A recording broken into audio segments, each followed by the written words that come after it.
Uma alegria enorme. E hoje eu estou mais feliz ainda, porque eu participei da escola dominical também, que foi uma bênção para mim. Eu cresci muito, aprendo muito, né? Falando, me preparando, e então a gente está aprendendo também, ouvindo dos irmãos. Então foi uma alegria, tem sido uma alegria o dia de hoje. Por que eu estou falando, contando essas coisas boas, contando essas coisas positivas? Porque o título da nossa mensagem nessa manhã é Compartilhando Boas Novas, ou compartilhando boas notícias. Então eu já comecei fazendo a minha parte, não dá para falar de uma coisa que a gente não está vivendo, né? Então, olha, eu estou muito feliz de estar com vocês, é uma alegria enorme estar com vocês aqui, tem sido bênção para mim, para minha família, é uma alegria participar da escola dominical, estou fazendo a minha parte, compartilhando as boas notícias com vocês. Abra sua Bíblia no livro de Êxodo, no capítulo 18, a partir do versículo 1. Êxodo 18, a partir do versículo 1, lá de Êxodo. Deixa eu achar aqui o meu também. Êxodo é fácil, né? O segundo livro da Bíblia, Êxodo 18, a partir do versículo 1. A palavra do Senhor nos diz assim. Se você encontrou, fica de pé, só um pouquinho. Aí eu leio os primeiros, depois eu peço para vocês sentarem, para vocês não se cansarem muito, porque já ficaram em pé durante o louvor. Êxodo 18, 1. Jetro, sacerdote de Midian, sogro de Moisés, soube de tudo o que tinha feito por Moisés e pelo povo de Israel, como o Senhor havia tirado Israel do Egito. Agora vocês podem assentar, para ninguém precisar ficar cansado muito tempo, e eu vou continuar lendo. Tá? Moisés tinha mandado Zípora, sua mulher, para a casa de seu sogro. A mulher de Moisés chamava Zípora, e ela estava na casa do sogro de Moisés, que é Jetro. Jetro que a recebeu com os seus 2 filhos. Um deles chamava-se Gerson, pois Moisés dissera: tornei-me imigrante em terra estrangeira. E o outro chamava Eliezer, pois dissera: o Deus de meu pai foi o meu ajudador, livrou-me da espada do faraó. Jetro, sogro de Moisés, veio com os filhos e a mulher de Moisés encontrá-lo no deserto, onde estava acampado perto do monte de Deus. E Jetro mandou dizer-lhe: eu, seu sogro Jetro, estou indo encontrá-lo, e comigo vão sua mulher e seus 2 filhos. Então Moisés saiu ao encontro do seu sogro, curvou-se, beijou, trocaram saudações e depois entraram na tenda. Então Moisés contou a seu sogro tudo quanto o Senhor tinha feito ao faraó. Vou repetir essa parte. Então Moisés contou ao sogro tudo quanto o Senhor tinha feito ao faraó e aos egípcios por amor a Israel, e também todas as dificuldades que tinham enfrentado pelo caminho, e como o Senhor os livrara. Jetro alegrou-se ao ouvir todas as coisas boas que o Senhor tinha feito a Israel, libertando-o das mãos dos egípcios. Disse ele: bendito seja o Senhor que libertou vocês das mãos dos egípcios e de Faraó, que livrou o povo das mãos dos egípcios. Agora, sei que o Senhor é maior do que todos os outros deuses, pois ele o superou exatamente naquilo de que se vangloriavam.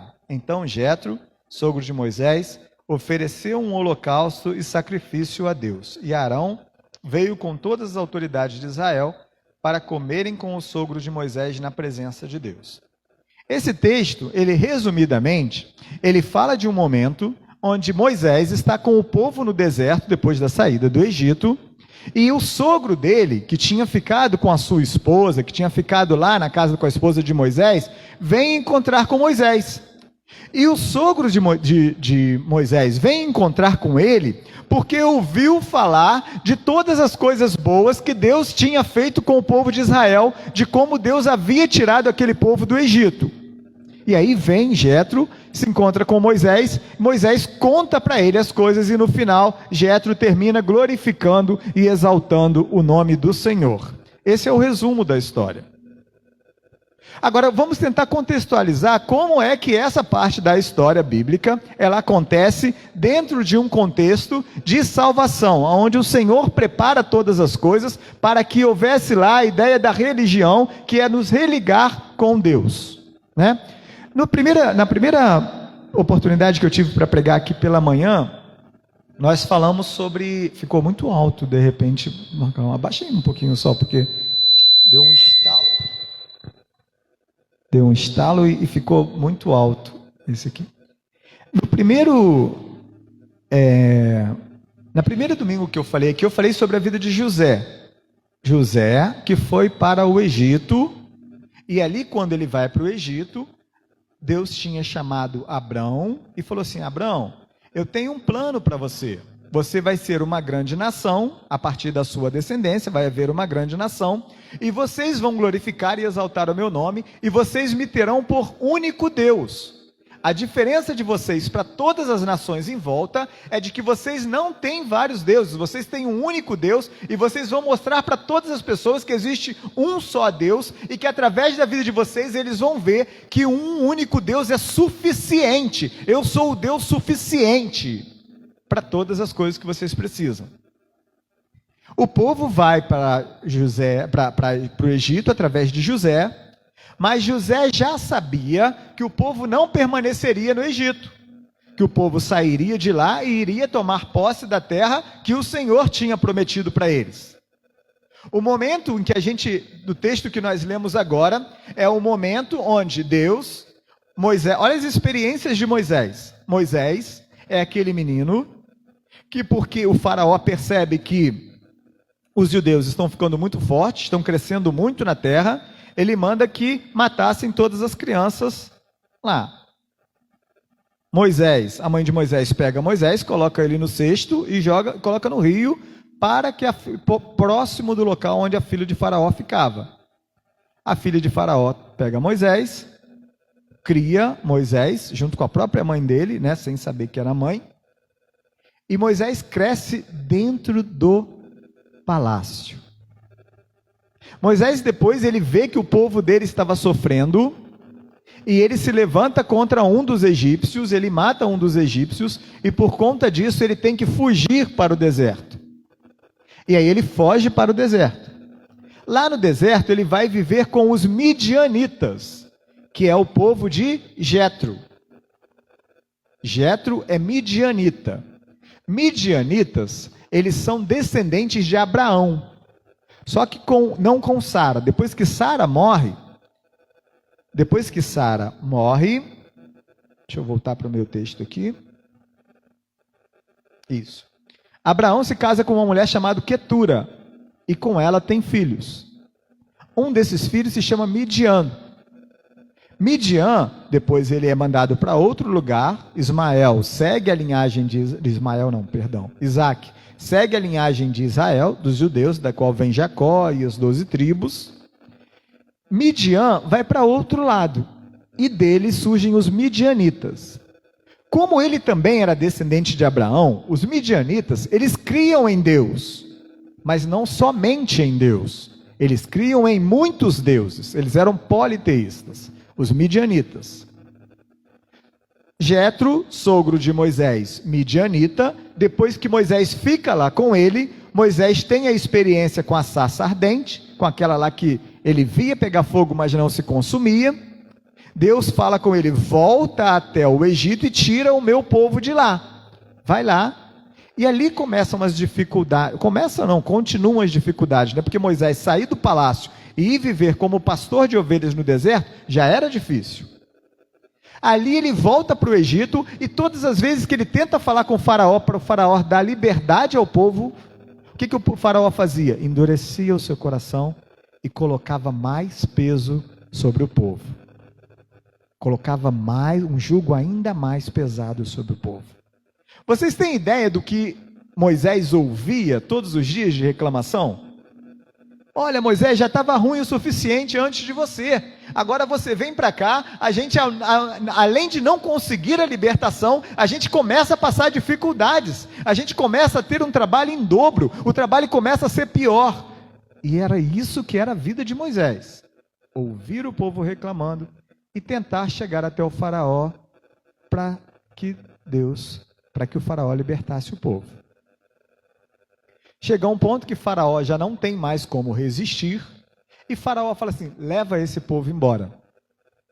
O povo sai, e o primeiro grande desafio que o povo tem é o momento que ele chega diante do Mar Vermelho. E faraó se arrepende de ter deixado o povo sair, pega os seus exércitos e vai atrás para matar todo o povo de Israel. Essa é a primeira grande dificuldade do povo de Israel, ao sair do Egito. Quando chega ali, e eles veem o exército de faraó, o que eles fazem? Eles se voltam para quem? Para Moisés. E o que eles falam com Moisés? Olha, Moisés, lá estava duro, mas eu estava vivo. Aqui está duro e eu vou morrer. Mais reclamação. Mais reclamação.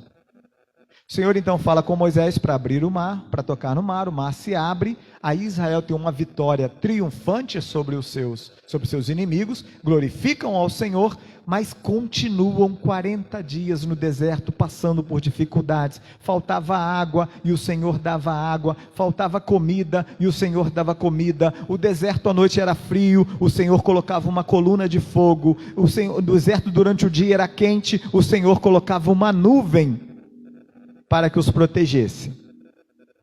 E após um determinado período, quando eles estão acampados num lugar, Jetro, aí a gente vem para a nossa história agora, ele escuta que tudo que Deus tinha feito lá com o povo, tinha feito com Moisés, e ele vai se encontrar com Moisés. Olha, não está certo a esposa de Moisés ficar aqui comigo, não está certo, eu vou levar ela para você lá, e vou levar os seus filhos também. E ele leva para encontrar. E quando Moisés vem encontrar com Jetro, ele o chama para a sua casa, e o que ele faz com Jetro? Ele conta a grandeza do Senhor, ele fala de quão grande é o Deus que livra Israel das mãos dos egípcios.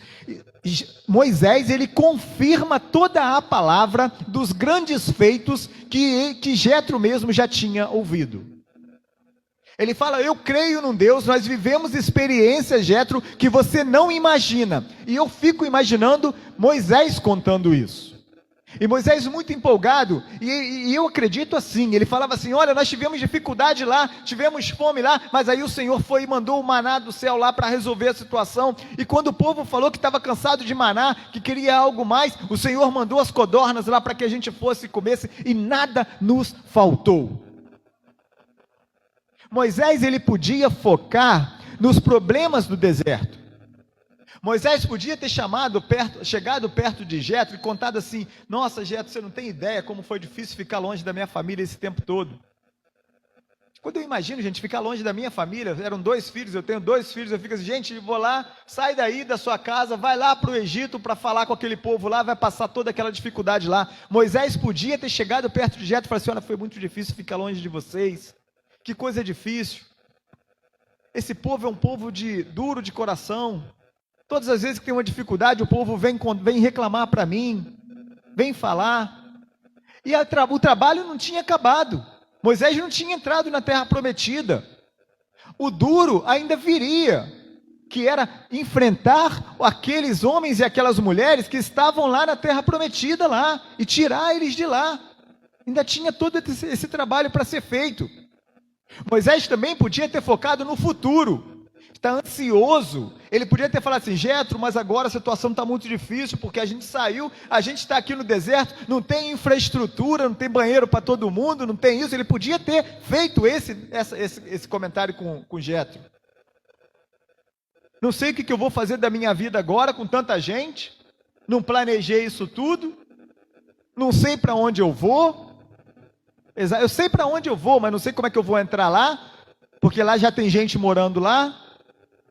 Moisés podia ter focado em todas essas coisas, mas Moisés escolhe focar em toda aquela experiência de vitória recente que ele tinha vivido com Deus, que o povo tinha vivido com Deus. É assim que nós devemos ser, meu irmão e minha irmã.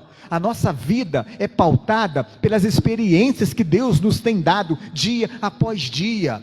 nós olhamos aqui, nós só olhamos para o passado, para ver da onde o Senhor nos tirou e onde Ele tem nos colocado. O nosso tempo de agir é o presente. Nós não vivemos preocupados com o futuro, porque olhamos para o passado não para voltar para ele, mas para lembrar o quanto Deus nos ajudou nos nossos momentos de dificuldade. E sabendo dos nossos momentos de dificuldade, nós vivemos o nosso presente na presença dele e ficamos tranquilos para o nosso futuro, porque ele continua agindo. Foi isso que Moisés fez. Moisés chega perto de Jetro e fala assim: o nosso passado não foi fácil, nós estávamos no Egito, nós fizemos isso, mas em todas essas coisas o Senhor estava conosco. Jetro, você pode trazer a minha esposa e pode deixá-la comigo agora, porque apesar de nós estarmos no meio do deserto, o Senhor vai estar comigo. Se ele não tivesse essa confiança, ele mandava os filhos dele de volta. Ele mandava a esposa com os filhos de volta com Jetro, e ele não fez isso. Pode ficar comigo, porque o Senhor está aqui. E eu sei dos desafios do futuro, mas eu sei que maior é o que está comigo agora. Era isso que Moisés fez. E sabe o que acontece quando Moisés faz isso? Jetro era sacerdote dos deuses lá de Midian. A ação de Jetro é: agora, porque você está falando comigo, pelo que você me conta, eu posso afirmar que o Senhor é Deus sobre todos os outros deuses, porque ele era politeísta. Nós sabemos que existe um único Deus. Ele era politeísta. Então o que ele fez? Ele coloca o Senhor sobre qualquer outro Deus que ele podia crer. E ele glorifica ao Deus de Israel. E ele ainda fala assim: o Senhor os envergonha. Por quê? Porque o Senhor os vence naquilo que eles se achavam mais fortes, que era a guerra. Era o Deus da guerra, era o Deus disso e daquilo. E ele fala assim: o Senhor foi suficiente para envergonhar todos os outros. Notem que quando Moisés conta as boas novas, quando Moisés ele traz para si a responsabilidade de falar da grandeza de Deus e do quanto Deus havia feito no meio daquele povo, ele cumpre o propósito de Deus lá em Abraão. Vocês notam isso? Por quê? Qual era a proposta de Deus para Abraão? Far-te-ei uma grande nação que me terá como único Deus. O resultado do que Moisés conta é produzir esse efeito de um Deus soberano, único, suficiente na vida de Jetro. Entendem que contar as boas novas, contar das coisas que Deus faz conosco, é algo essencial para que o propósito de Deus se cumpra. Como responsáveis, aqueles que estão recebendo, nós fazemos parte dessa mesma obra de Abraão, gente. Nós fazemos parte dessa mesma obra que Deus inicia lá, de um povo que glorifica e exalta o nome de um Deus único. Isso passa por nós hoje. Assim como a ação de Jetro foi de glorificar o nome do Senhor por aquilo que ele havia feito, assim é a nossa responsabilidade. É para isso que somos chamados. Eu sei que eu tenho boleto para pagar no mês que vem? Sei. Mas eu sei o Deus que está comigo hoje. Eu já tive para pagar no mês passado. E paguei. Graças a Deus. Isso vale para tudo. Eu falei de dinheiro porque é uma parte menor, mas vale para tudo. Porque o que nos angustia mesmo não é dinheiro, não. Às vezes as pessoas se focam muito nisso, mas é um filho, uma filha que ainda está fora do caminho do Senhor, é um problema mais grave de saúde.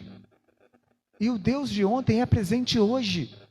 Em Romanos fala, se não me engano, Romanos 6 fala que a nossa experiência com Deus, ela tem que produzir em nós a esperança para o futuro. Não, então quando fala assim, a fé é um salto no escuro, quem já ouviu essa expressão de que a fé é um salto no escuro? Só se for as dos outros, porque a minha fé é um salto sobre tudo aquilo que o Senhor já fez em mim, já fez na vida da minha família, já fez na minha casa. Eu sei do que eu estou falando, porque eu vi, eu vivi, eu experimentei. É assim que é. É assim que funciona. A experiência, a forma como nós contamos aquilo que nós vivemos, faz toda a diferença. A forma, gente, Deus é Deus e Deus é misericordioso. Deus é misericordioso e Ele é Deus. Ele vai te levar para o céu. Você crê em Jesus Cristo, você aceitou Jesus como seu Senhor e Salvador, Ele vai te levar para o céu, porque é assim que a palavra fala.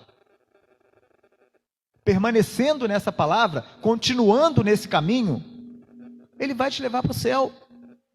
Agora você pode ter uma vida abundante aqui na terra também, vivendo na presença dEle, caminhando com Ele, para que as suas ações sejam para a honra e para a glória do nome dEle, para que o nome dEle seja glorificado. E vivendo essas experiências com Deus, nós passamos a sentir algo que é muito maior, que é a participar dessa obra que não começa em mim. Existem diversos escritores, tem um escritor americano, que agora eu não vou me lembrar do nome dele, mas ele tem uma expressão que ele diz assim: de tudo que você pode fazer da sua vida, o melhor, o que vai te trazer mais conforto, felicidade, tudo isso é envolvê-la, é aplicar a sua vida em algo que vá além da própria vida. Entenderam o que eu falei? De tudo que você pode fazer, de todas as obras, de todas as ações que você pode ter, o que melhor você poderia fazer para que você sentisse satisfação nessa vida é empregar as suas ações em algo que vá além da própria vida. É isso que vai dar significado à nossa existência aqui na terra. A vida não começa comigo e não termina depois de mim, a não ser que o Senhor queira levar antes, e a vida vai continuar em outro lugar. Mas ela não começa, eu faço parte. Para eu sentir que a minha parte, que o tempo que eu coloquei aqui, ele tem algum significado, para eu sentir um propósito nesse tempo que eu vivi aqui, o melhor que eu posso fazer é empregar a minha vida em algo que vá além da própria vida.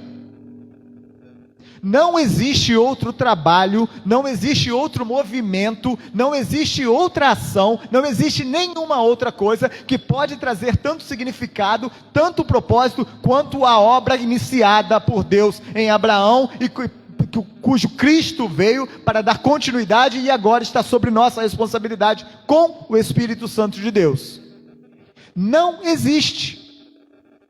De todos os nossos afazeres, de todas as nossas ações, não existe nada que seja tão maior do que a própria vida, como a obra para a qual nós somos chamados e estamos ouvindo dela aqui neste momento. Entendem? Nós estamos falando de Abraão, de Isaac, de Jacó. Olha só.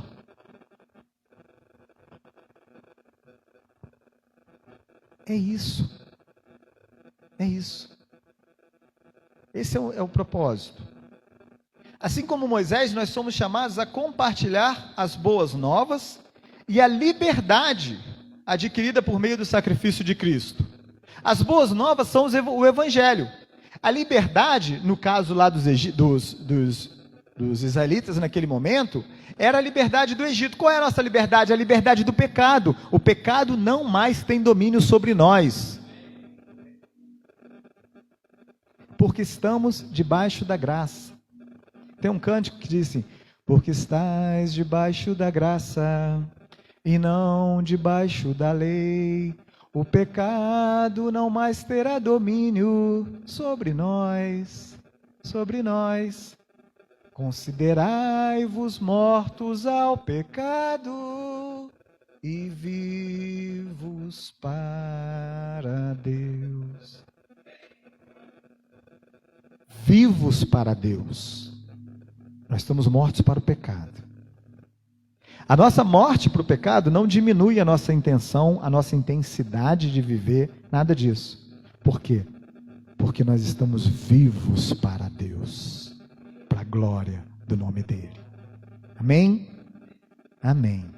Louvado seja o nome do Senhor. Vamos ficar de pé, vamos orar, e nós vamos pedir ao Senhor que Ele complete essa palavra no nosso coração, e que nós sejamos portadores das boas novas, daquilo que nós temos recebido de Deus. E se você ainda não recebeu, não se sente salvo pelo Senhor, não se sente vivo para Deus e morto para o pecado, eu quero te convidar nessa noite a fazer essa oração no seu lugar. E você vai falar: Senhor Jesus, eu quero sentir isso que esse pessoal está falando. Eu quero sentir essas coisas. Eu quero não mais, Senhor, viver preocupado com o meu futuro, ansioso com o meu futuro. Eu quero que o Senhor me faça lembrar do meu passado, não para que eu viva nele, porque tem gente que vive no passado, isso é outra coisa.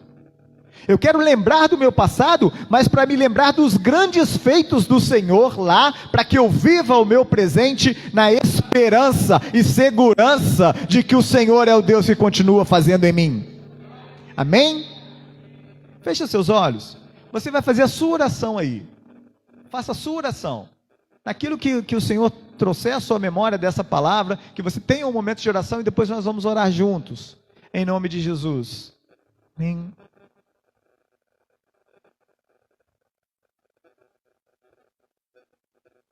Senhor, nós glorificamos e exaltamos ao Teu nome, ó Deus, porque Tu és Senhor, ó Pai. Senhor, nós glorificamos e exaltamos ao Teu nome, nós Te agradecemos, ó Pai, por deixar para nós essa palavra tão grandiosa que nós vemos na Bíblia, Senhor. Senhor, que bom poder saber que o Senhor era um Deus que fazia as coisas que fez no passado. Que bom saber, ó Deus, que Tu és o Senhor que continua fazendo em nossas vidas hoje. Como é maravilhoso, ó Deus, estar diante de Ti, crendo num Deus, ó Pai, que está desde sempre cuidando da sua criação, ó Deus. Muito obrigado, Deus. Queremos lhe pedir, ó Deus, que o Senhor opere no coração da tua igreja nesta manhã, ó Pai. Senhor, renova em nós as forças, renova em nós a esperança, renova em nós, ó Pai, o conhecimento de Ti. Senhor, que a cada dia, ó Deus, nós possamos estar mais e mais na Tua presença, entendendo, recebendo do Senhor, e seja, Senhor, para esta igreja, ó Deus, em nome de Jesus, ó Deus, momentos muito especiais, ó Pai, esses que nós temos aqui, e que a Sua presença nos acompanhe aos nossos lares, que ao chegar ao nosso lar, ao nosso trabalho, no dia a dia, durante a nossa semana, ó Pai, as pessoas possam ver algo diferente em nós, e que nós tenhamos a oportunidade, ó Deus, de contar das Tuas boas novas, ó Deus, não, ó Pai, com palavras persuasivas, como diz Paulo, mas, Senhor, que essas nossas palavras venham acompanhadas da demonstração do Teu poder em nós, daquilo que o Senhor fez em nós, ó Deus, em nome de Jesus, ó Pai. Aleluia, Deus. Amém. Louvado seja o nome do Senhor. Vamos aprender esse cântico, depois a gente vai cantar, só para a gente cantar agora. Ele é pequeno, assim. Porque estás debaixo da graça, e não debaixo da lei, e não debaixo da lei. O pecado não mais terá domínio. O pecado não mais terá domínio sobre nós. Agora fala para o seu irmão assim: sobre vós. Considerai-vos mortos ao pecado e vivos para Deus. E vivos para Deus. Para repetir, para ficar frisado. Considerai-vos mortos ao pecado e vivos para Deus. Aleluia! Glória a Deus! Mortos ao pecado e vivos para o Senhor, em nome de Jesus. Amém? Amém. Amém. Vamos aplaudir Deus de novo, amém? Amém.